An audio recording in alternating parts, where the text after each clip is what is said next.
So ladies are starting to enter the audience, which is great. Welcome, welcome as you come in. We'll give everybody a moment or two to find their way.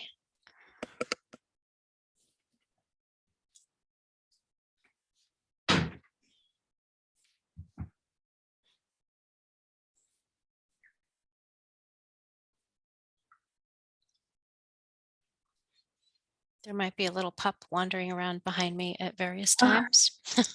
Me too, actually. Just wandered in. So I guess that's one of the joys of the pandemic, is that our pets are more occupied, I suppose. Very much so. Why don't I start with a little introduction as women, as our members, attendees roll in, and then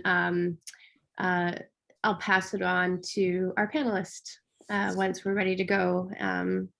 So I want to thank everyone for attending today's iRise and Shine Wellness Collective webinar series.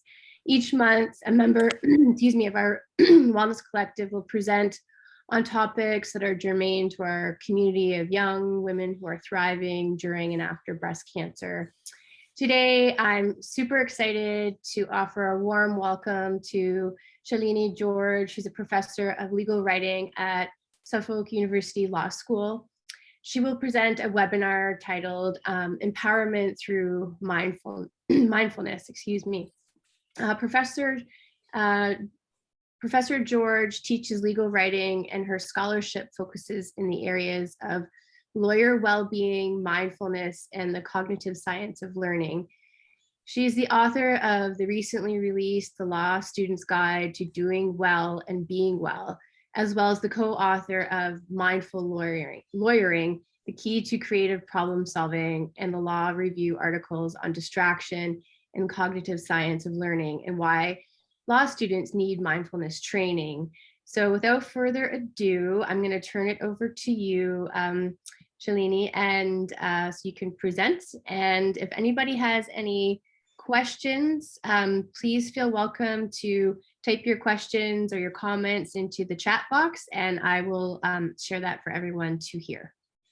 Thank you. Thanks so much, Jillian. Thank you to iRise. I was very, very happy to have this opportunity to talk with you all about a topic that is near and dear to me, both professionally and personally. And I hope that this will be of use and interest to all of you who are here. As Jillian mentioned, please do feel free to drop questions or comments into the chat. Some of what we do today is going to be interactive, and so I will really look for your responses and hope that you'll be willing to share them. And most of all, I hope that you're able to take something tangible from today's presentation in order to implement it into your life. So Jillian did tell you a little bit about me, but I'd like to tell you maybe just a little bit more so that I can explain to you why a professor of legal writing from a law school is here talking to you about mindfulness. So a number of years ago, I became just really interested in what I thought were the changing characteristics of my students.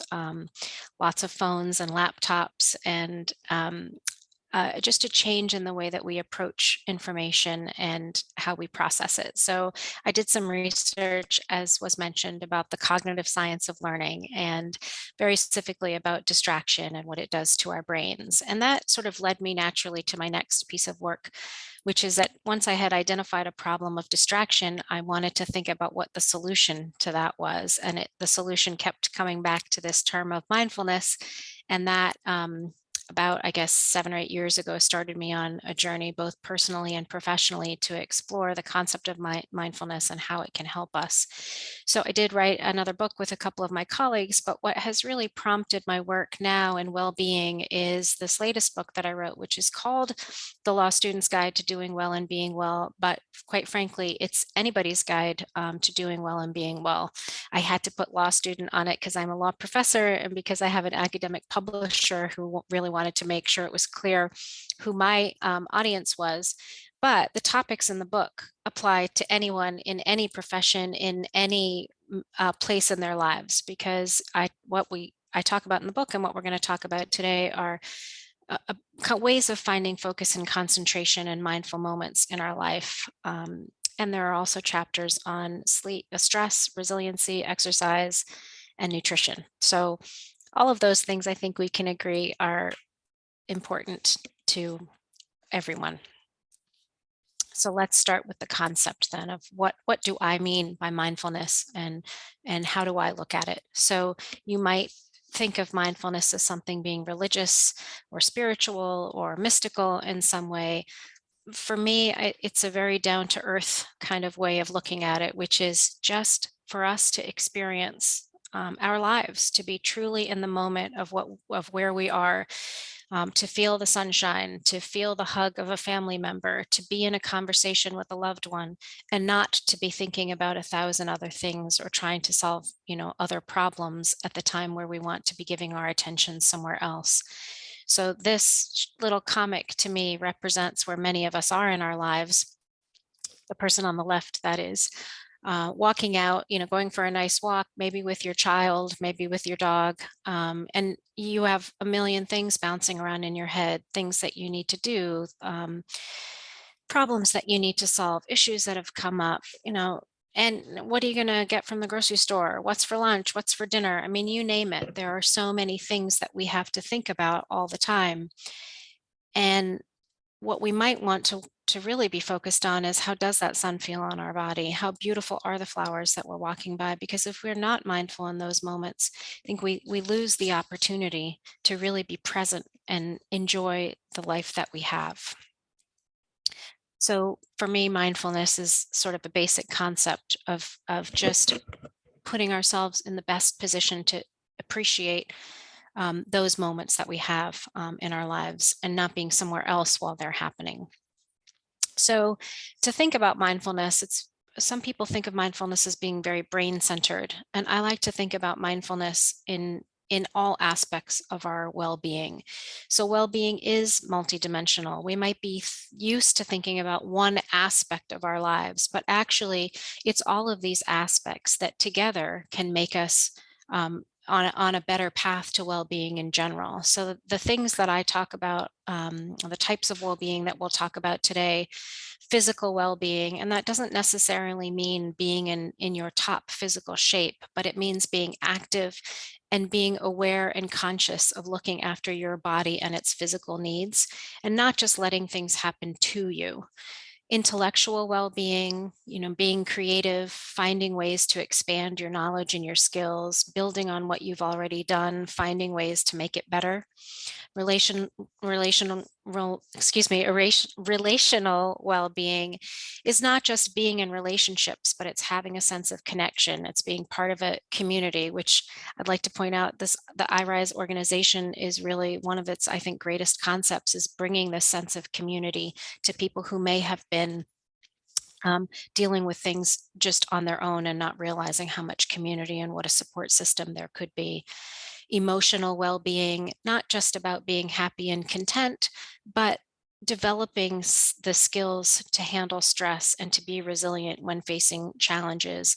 And spiritual well-being, which for some people might mean religion, it might mean being spiritual in some ways, but really at its very core, expanding your sense of purpose and understanding where you are getting meaning in your life, really giving thought to those concepts, and not, again, just letting life pass us by. So if we can maybe all agree that these are the aspects of well-being that we'd like to think about, why don't we start today with a little well-being self-audit? I think we tend sometimes to just go through our lives without really paying specific attention. Sometimes we know that we're a little bit out of whack in some area. We've had a problem with a spouse or a partner or a friend, and so we know that relationally there's something that's troubling us. But how often do we sit and think about where we are in general with well-being? So on a scale of 1 to 5, I want you to just jot down quickly for yourselves, where would you evaluate your well-being? Physically, thinking about things like maybe it could be a goal to have about 30 to 45 minutes of activity a day. It doesn't have to be, 45 minutes of intense running, but just being active, going for a walk, taking the stairs when you have the opportunity to take the stairs, finding ways to be moving your body during the day. So you could give yourself a rating on 1 to 5 on your physical well-being. Intellectually, how do you feel about the way that you're performing at work, if that is something that is of concern to you, on a project that you have, managing your household and the many demands that we have to do that? Rate yourself on your intellectual well-being. Think about your emotional well-being. Are you content? Do you feel confident? How do you think you fare resilient on your resiliency when faced with challenges? Do things get you down very easily, and is it hard to pick yourself back up? Those are things that you can think about in for emotional well-being. Spiritual well-being. Have you thought recently about what your purpose is? What's the meaning that you'd like to take from your life? And then, as we talked about, relational well-being. What's your sense of connection to your community, to those around you? So on a scale of 1 to 5, 5 means you're crushing it, and 1 means, are you kidding? I really have no time to think about this. Where do you fall? Some might say, obviously, there's no right or wrong answer here. Maybe a 3 on everything would be a kind of average place to be. If anybody wants to drop into the chat or even note for yourself, maybe think about where you are. And that's a starting ground for us today. And this is something that you can come back to from time to time, just for sort of a gut check, an evaluation of where you are. And even doing that, so the 30 seconds you might have spent evaluating your well-being in each of these areas, those are mindful moments, because you're actually engaged only in that thing that I've asked you, hopefully, to look at.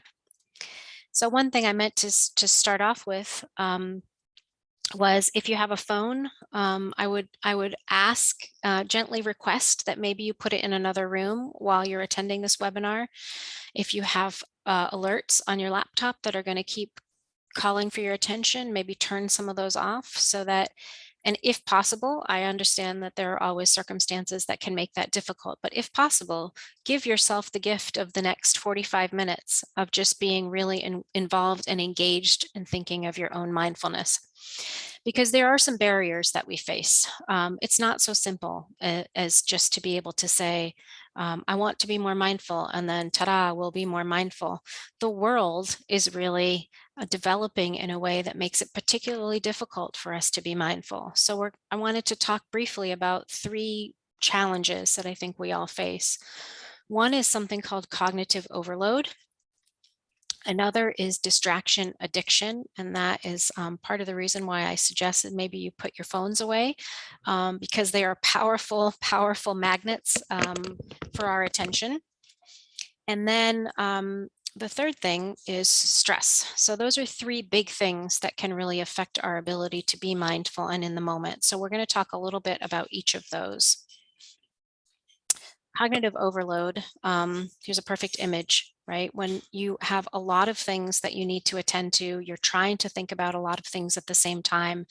Maybe you have various competing demands, and by the end of the day, you need to finish these 7 things, and you're thinking about all 7 literally at the same time. That's when our brains go, stop, can't do this anymore, and they literally start to shut down.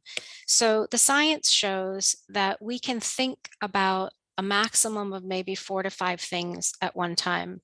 And a really simple illustration of this point is, if somebody tells you their phone number, it's very difficult to remember 9 digits of a phone number right away.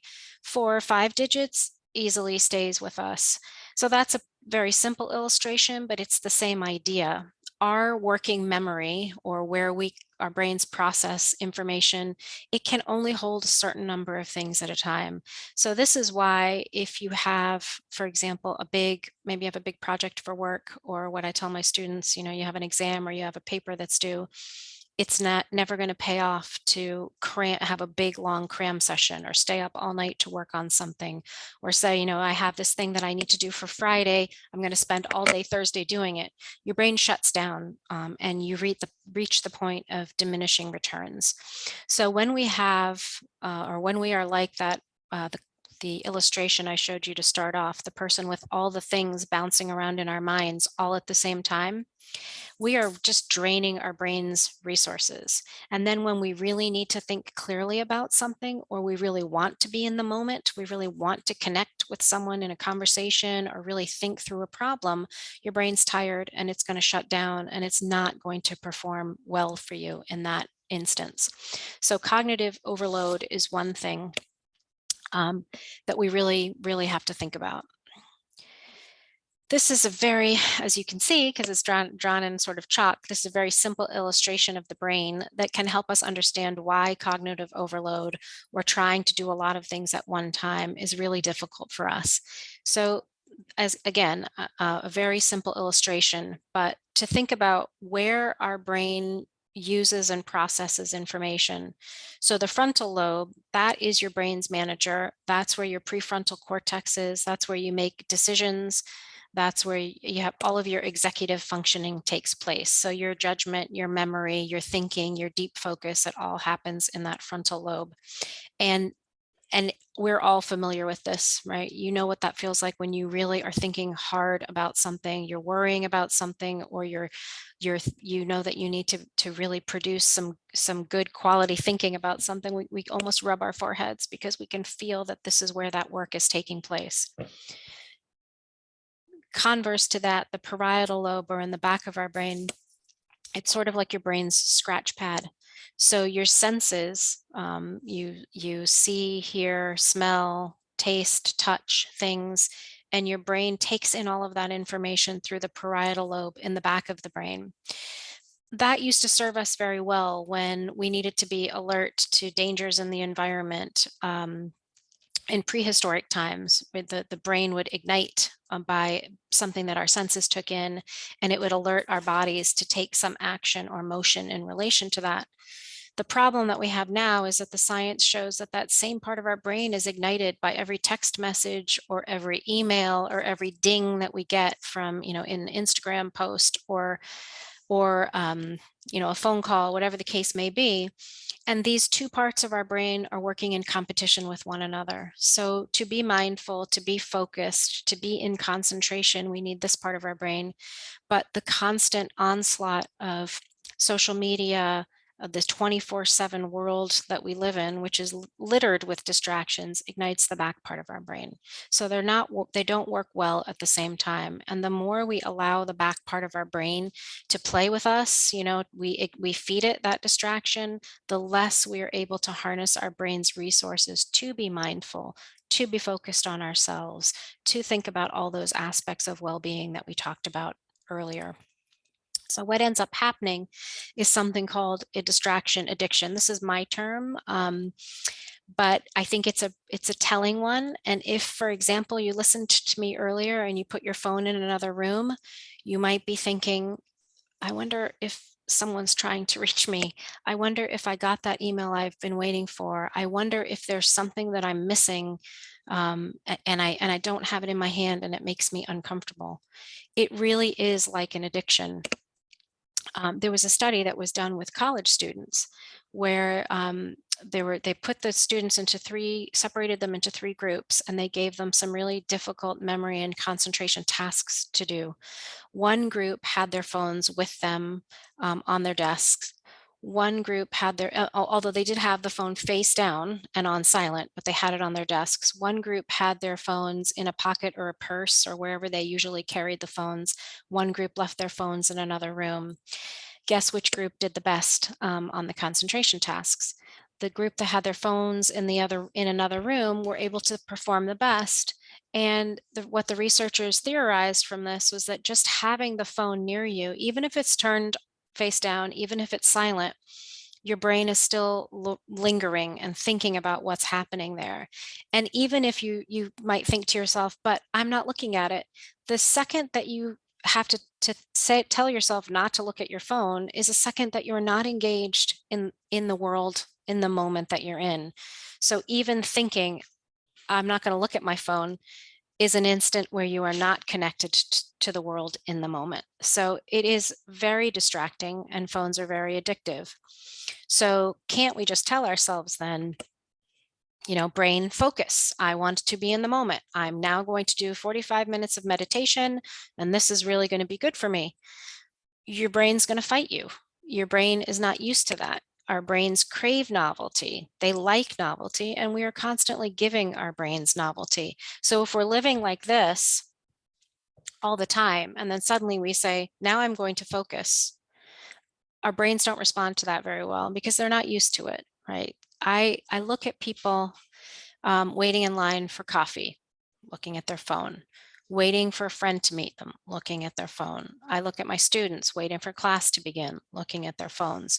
So we are never actually giving ourselves the opportunity to be bored, to unleash our creativity, to observe the world. If you're looking at your phone while you're waiting to get a cup of coffee, you're not noticing the person in front of you who might like to say hello, or the clerk who's smiling at you and might like to engage in conversation, or to take in the smell of that delicious coffee as it's brewing, because we are constantly letting our phones do this to us, right? You have to read me. You have to answer this call. You need to check in for your restaurant reservation. And there we are bowing down like, yes, master, I will do all of these things that you ask me, phone. So distraction addiction is something that we have to fight against, and mindfulness and practicing mindfulness is a way that we can re-engage ourselves into our world. Stress, I'm guessing that anyone who's in this webinar has some stress in their lives. So some stress is good, right? I was a little bit stressed about giving this presentation to you today, and it caused me to spend, some time and decide how I was going to allocate my time. And it prompts you, some stress prompts you to do the things that need to be done. Constant stress, though, is really detrimental to us. And we'll talk about sleep in a little bit, and nutrition. But poor sleep releases chemicals in your brain that cause a chain reaction of negative effects. And it's the type of thing where once you head down this road, more stress becomes more negative behaviors, causes more stress, and it ends up being just a detrimental thing in general, body and mind. So stress is something that we can use mindfulness to help us with, and it is something that it's really important to physical and mental health that we pay attention to it. So mindfulness implies that we're talking about the mind, and that certainly is true. But part of the way that we can mind our minds is by minding our bodies. It's totally connected. The same way that you can't just focus on one aspect of well-being, like I'm going to make sure that I have good relational well-being and that will somehow make up for everything else. We know it doesn't work like that. The same way, if we focus exclusively on our minds and don't take care of our bodies, mindfulness can only go so far too. So thinking about what we eat, thinking about exercise, thinking about getting enough sleep, those are all ways in which we strengthen our brain, we strengthen our minds, we strengthen our bodies, and we develop a better ability to be mindful because of those things. So I am no expert. I'm not a scientist. I'm going to pretend to be one on a couple of slides here. And I know that you all have access to amazing experts in these areas. So I'm just going to touch on a couple of things. One of my favorite quotes when it comes to eating, and it's been around for a really long time: eat real food, not too much, mostly plants. So there's all kinds of diets and things and ideas about how we should be eating, but it can be quite simple. And I would argue, I would never be one to argue for diets or juice cleanses or any particular thing. I just think about adding some healthy foods to your diet. So things that we can think about eating more of that are really good for our brains and therefore our ability to build that mindfulness are things like this: kale, fish, dark chocolate, berries, nuts and seeds, coffee, avocados, and eggs. We can think about avoiding sugar, too much alcohol, and highly processed or trans fat foods. I love, a good donut every now and then, and I would never. I just had a nice ice cream at a restaurant last night. I would never say that we can't enjoy the things that we enjoy, but within moderation, and to try to include some of the healthy things, because the science really does show that it strengthens both body and mind. So nutrition is something, maybe we're not used to thinking about when we think about brain health, but it is an essential component towards strengthening body and mind. Um, Exercise, like I could go on and on. I could do a 1 hour webinar on just how important I believe, and I think the science shows exercise is. We're used to thinking about exercise, though, as being good for our bodies. And we've gotten that message, all along, that you strengthen your muscles and strengthen your body by engaging in whatever form of exercise. I said the gym, but the gym, going for a walk, going for a run, playing tennis, whatever you like to do. So we're used to thinking about that being good for our bodies, or for maintaining your weight or trying to lose weight or things like that. What's fascinating, though, is how much the research shows that our brains benefit from exercise. Getting that blood flow into your brain, increasing the oxygenation, um, it actually allows your brain to regenerate. And some people used to say that your brains just age and there's nothing you can do about it. But exercise and diet are two things that you can do to slow the aging process and to really empower your brain to create new cells, to clean out toxins, and to allow you to approach your life more mindfully. So exercise, and it doesn't have to be anything fancy, just moving. Any form of movement is better than no movement. So I again don't want to ever suggest something that's impractical or undoable, such that you won't do it. Um, or that I want to recognize the challenges that we all face, and that I know many of you face in particular. Even if it's walking up and down the stairs a few times to give yourself a break from something, or walking around the block, or taking an opportunity to walk somewhere where you might ordinarily drive. Any bit of movement like that is going to benefit you physically and mentally. Sleep, incredibly important, and again, I could go on and on about it. Sometimes elusive, and it's not good for us to not sleep. So again, we think about sleep generally as being important for rejuvenating your body. It's incredibly important for our minds. Our brains process information, they clear out toxins, all kinds of important things happen when we sleep. Oh, my dog's acting up over there, so I apologize if you start hearing her. It's so important and so necessary in order for you to take the what you need from your awake time during the day. Sleep allows you to do that, and when we don't sleep well at night, it is incredibly counterproductive to productivity during the day. Now, it can be, I think sometimes if we worry too much about sleep, we put ourselves in the position where we sleep worse, and I don't obviously ever want that to be the case. And different people need different amounts of sleep. um, I always make the joke about how I am not a fan of I have an Apple Watch, as do many people. I do not need my watch to tell me how little I slept the night before. I don't monitor it, with any precision, because I don't need to create extra stress around sleep. Most of us don't need to create extra stress around sleep. We just need to recognize that sleep is important, and there are some things that we can do to improve the chances of getting a good night's sleep. I love the term sleep hygiene, because you really are cleaning your brain out when you sleep and rejuvenating your body. So some basic things that we can think about for sleep trying to go to bed at the same time and get up at the same time every day is really important. Having a bedtime routine, a wind down time. So you can't just go from being really engaged with something to going to bed right away.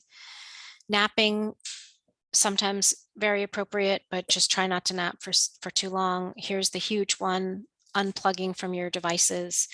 Trying to go to bed with a phone in your hand or a laptop cast aside next to you, the moment before you sleep, is a recipe for bad sleep. I'm sure you're all familiar with the blue light being bad for sleep. It's just bad for the way that your brain is processing information, for you to be so connected to all of that technology and then try to shut it down to go to sleep. So part of our bedtime routine could be, again, putting the phone away, putting our laptops away, and as I'll talk about at the end of our webinar, really allowing time for the things that can replenish your spiritual and emotional well-being. So if you like yoga, if you like to read, if you like to listen to music, if you like to take maybe a nice bubble bath, the things that can rejuvenate us, that are easily pushed aside because we think there are all these things that need our attention, we need to create time and space for those. So unplugging from devices at night and creating a bedtime routine can allow for mindfulness. Coffee and heavy meals late in the day are bad. My number one tip is to keep your room cool. 65 degrees is actually considered ideal for sleeping, which is a little chilly, but it really does help us sleep better.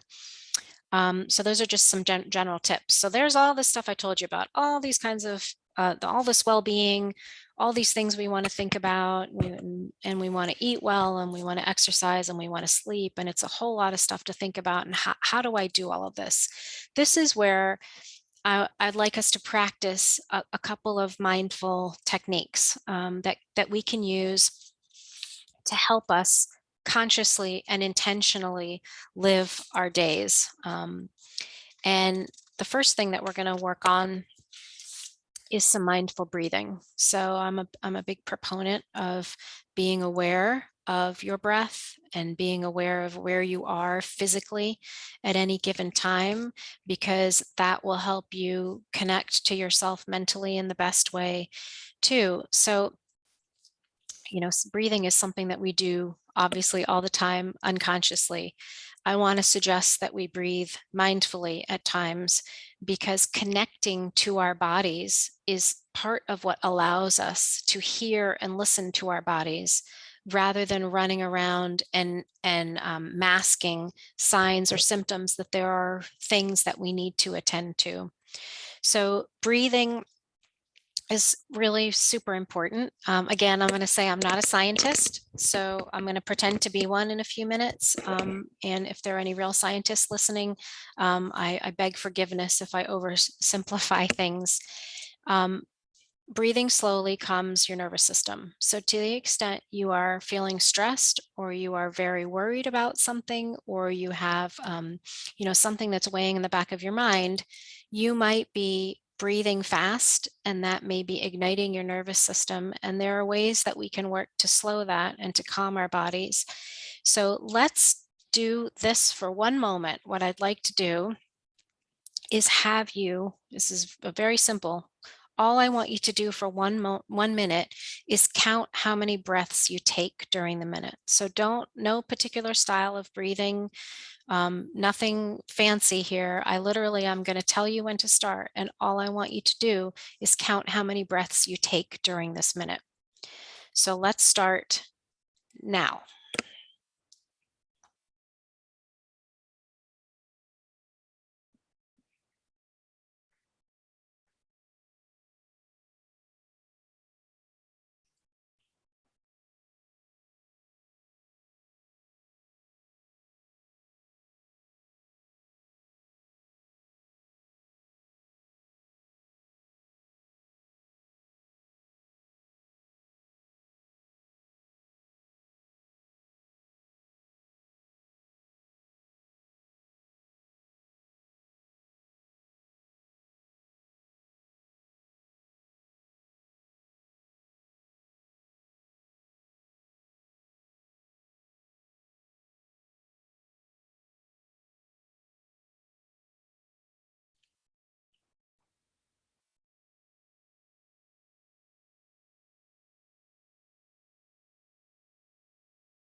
Okay, that was time. Would anybody like to put in the chat how many breaths they took in a minute? And maybe I can get a little feedback. Great. 4. I'm very impressed with 4. 15, 14, 11, 8. Terrific. So there is your baseline.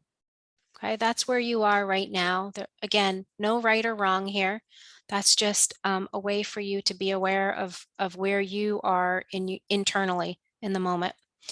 So 2 things that I just want to encourage before we do some mindful breathing together is to think about, and this is where I'll pretend to be a scientist, and probably not very well, but we all hear about, just breathe. How many times have you heard that saying, just breathe? Well, I want us to do a little bit more than just breathe. I want us to breathe with purpose here.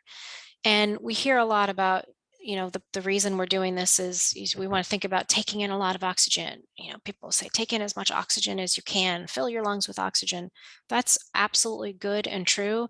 And our body needs the oxygen, and it takes the oxygen and does some things with the red blood cells that our organs need and distributes it throughout our body. And that's all really important. Equally important is emitting carbon dioxide. So the back end of that breath is as important as the front end. So really focusing on slowly taking breath in and slowly exhaling. The more you exhale, the more space you're allowing for the oxygen to come in through your next breath. So one thing we're going to work on is slowing our breath. The second thing we're going to think about, I do love this slide, is breathing through our nose, inhaling through the nose. So our nose was designed for breathing. Our mouth was not. So the nose has little hairs and some chemicals. Nitrous oxide is mixed with the air. The air is warmed and moistened when it comes in through your nose. It allows your body to better do what it needs to do with that oxygen when it is inhaled through the nose.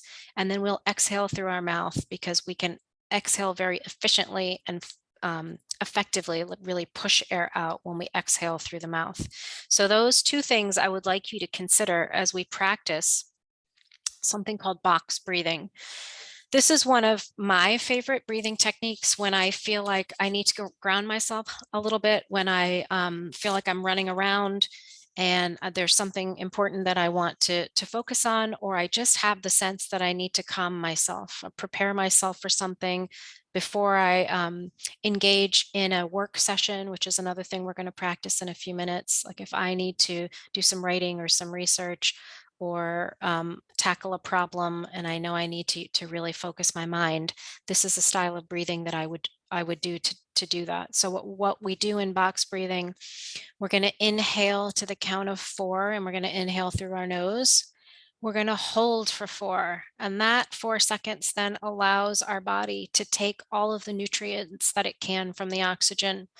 We'll exhale through the mouth for 4 and really focus on pushing the air out, and we'll hold at the bottom of our breath for 4. So that's why it's box breathing, 4, 4, 4, 4.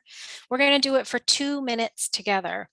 So at home, wherever you are, if you would like to try to maybe sit somewhat straight in your chairs, both feet on the ground. I like to put my hands in my lap with my palms face up. You might roll your shoulders out a little bit, maybe shrug them. A lot of us carry a lot of tension, and we're kind of sitting here staring at the computer screen. So maybe think about opening your chest up, rolling it out a little bit, rolling your head around a little bit. And when you're ready, you can put your hands in your lap. I'm going to close my eyes because I like to close my eyes when I do this. You're welcome to keep your eyes open, but maybe try not to focus intently on anything. Have a soft gaze. And let's breathe together. We'll inhale through the nose for 4. Hold for 4. Exhale for 4. Hold for 4. Inhale. Hold. Exhale. and hold. Inhale, hold, exhale, hold. Continue on like that, making sure that you inhale through the nose, hold at the top of your inhale, exhale from the mouth, and hold. We have another 30 seconds, so just use the counting to keep your attention on your breath.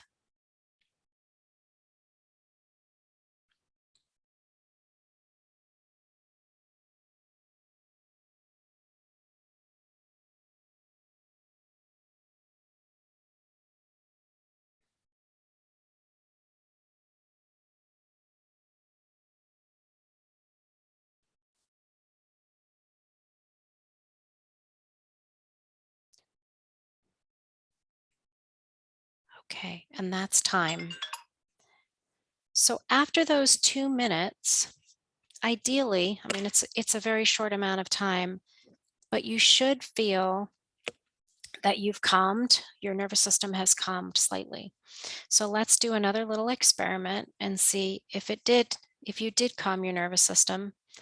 For 1 minute again, just count how many breaths you took, and then we'll have you compare to your first minute. So if everybody's ready, no special style of breathing, but if you liked that style, you could continue doing that.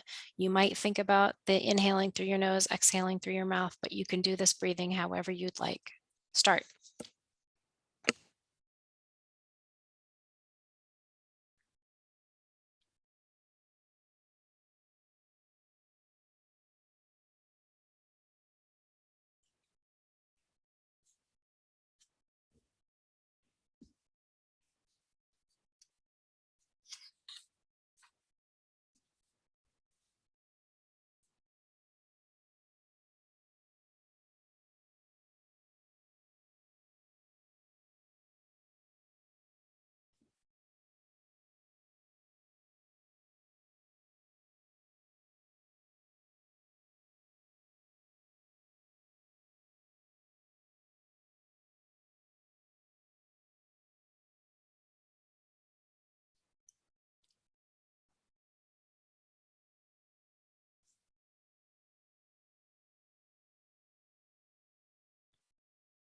Okay, that's our time. Would anybody like to share in the chat um, what they got this time? Particularly someone who had 15 last time. I would love to know. Okay, so it looks like we had a little bit of progress. So again, no right or wrong here at all, but it's a nice way to get an idea of where you are. Sometimes 17 to 10, that's great. Thank you for sharing that. Sometimes we just know that we feel a little anxious, but we don't have a gauge on where we are. And this is just a quick way to be able to do that. So just try to remember those two things. Inhale through the nose and try to breathe slowly. I like that box breathing. That can be done to the count of 2. It can be done to the count of 4. There's another style of breathing called 4-7-8 breathing. You inhale for 4, hold for 7, exhale for 8. That is what has been called nature's tranquilizer. That's a particularly calming way of breathing. And it's really important, I think, to slow ourselves and to focus, because we sometimes just don't even know what's going on in our body or our mind because we are so harried and so rushed to do so many things. And we lose sight of the fact that our bodies actually think too. So we've talked a lot about the brain and mindfulness in the brain, but what mindful breathing or mindfulness or meditation can help you do is learn to listen to your body as well. And, there's a lot of fascinating research now on this, that our bodies actually think as well. So we think sometimes if you're anxious about something and you feel sweaty, you might, or you have clammy hands or something like that, you might think my brain knows I'm anxious, therefore I got sweaty and clammy.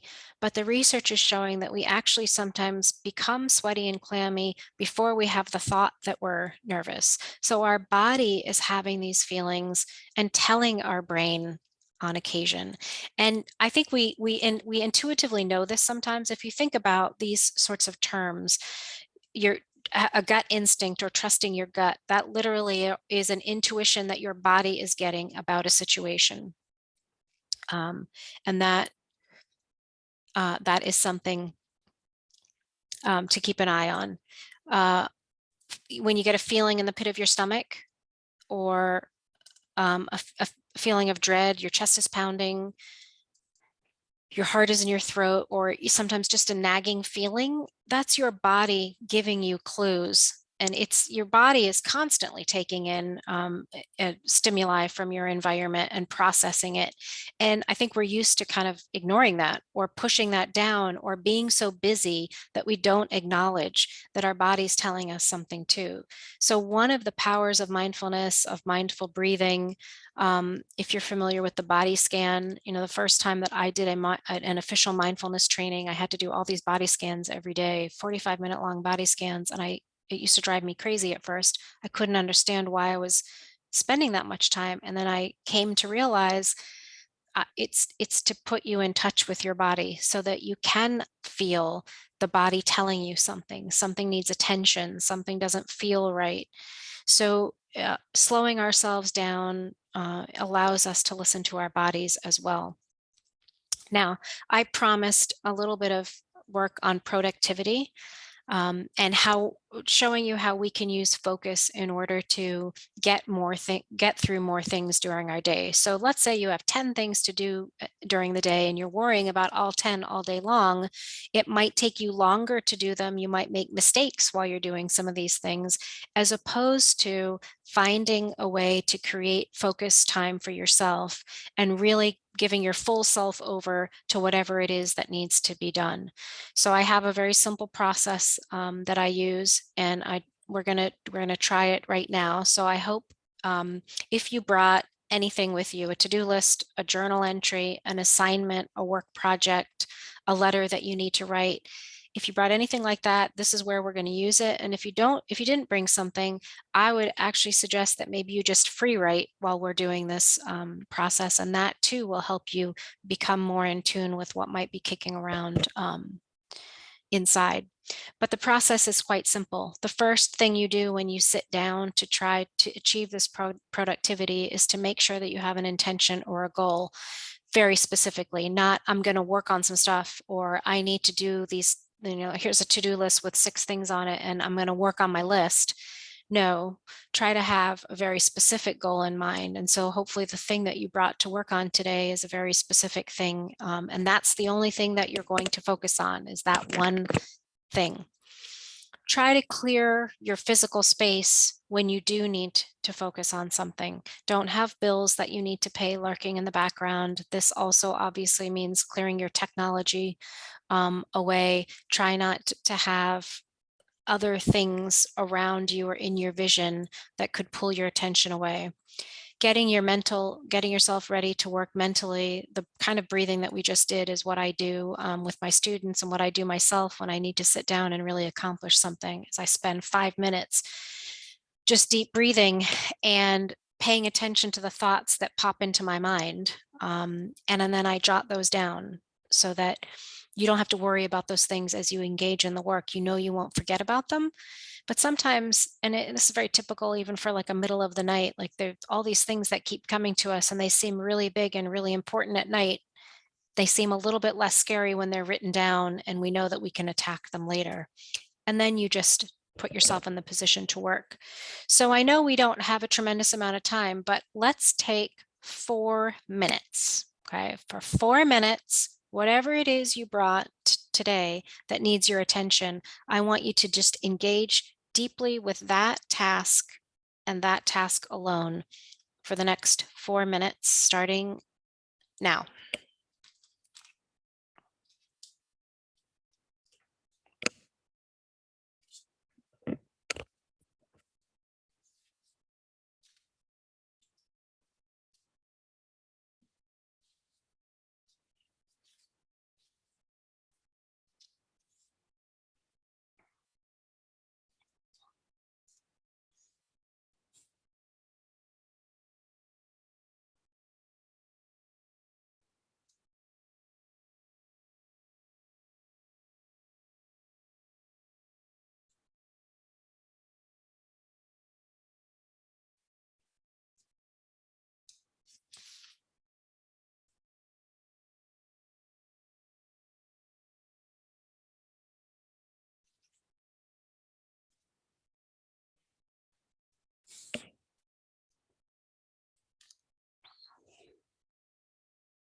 Okay, that's time.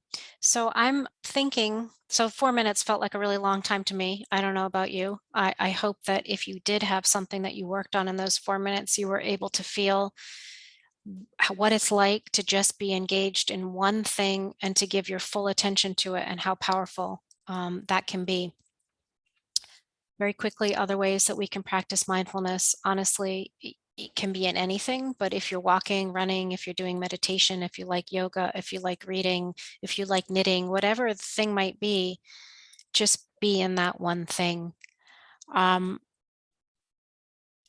a couple of last tips. So, the superwoman mentality, woman, excuse me, mentality that we can do everything and we have to do everything and we have to be there for everybody. Put your own oxygen mask on first.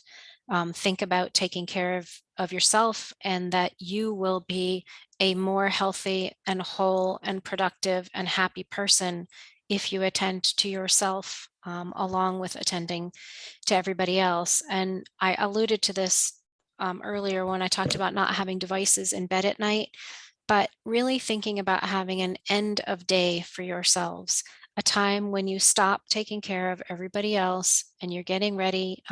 Maybe you're thinking about your bedtime routine, but maybe this is a time where you talk to a friend, or you go for a walk, or you listen to music, or you do something that you just really, really like to do, and you don't have time during your busy days to do it. But really giving yourself a break from conscious thought about problems and about challenges, and really just try to lose yourself in something else.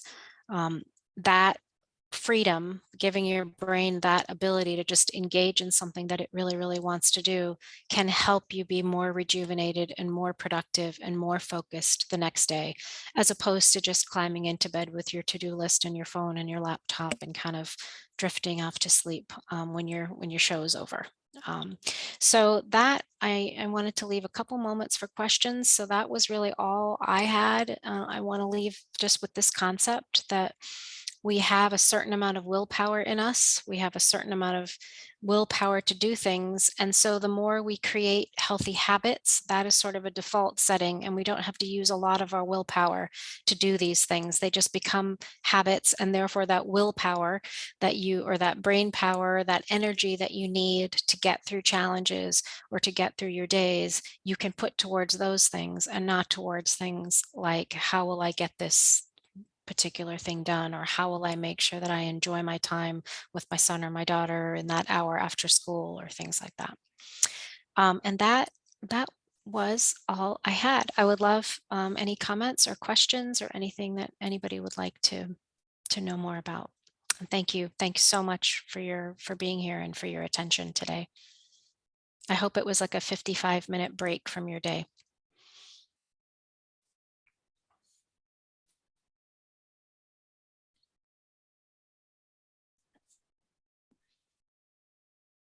There's a couple questions in the chat box. Sure. Oh, no, thank you very much. Thank you. That was an excellent presentation. More comments than anything. Okay, well, I appreciate those. And genuinely, what I hope is that if you come to something like this, what you get out of it is 55 minutes or an hour that you've just been able to think about yourselves and how you can take care of yourselves in the best way possible. Thank you, Shailini. This has been so great. I really appreciate this presentation from today. And if anybody has any questions, they can email me. And feel free, anyone can feel free to reach out to me if they'd like as well. Okay, great. And this session has been recorded and will be shared with everybody who's registered. So I'll get that out as soon as I can. Thank you so much. I really appreciate you being here today. This has been wonderful. And thank you everyone for participating and joining in today. Jillian, are you able to hang on for a moment? Yep. Okay. I'm going to end this webinar.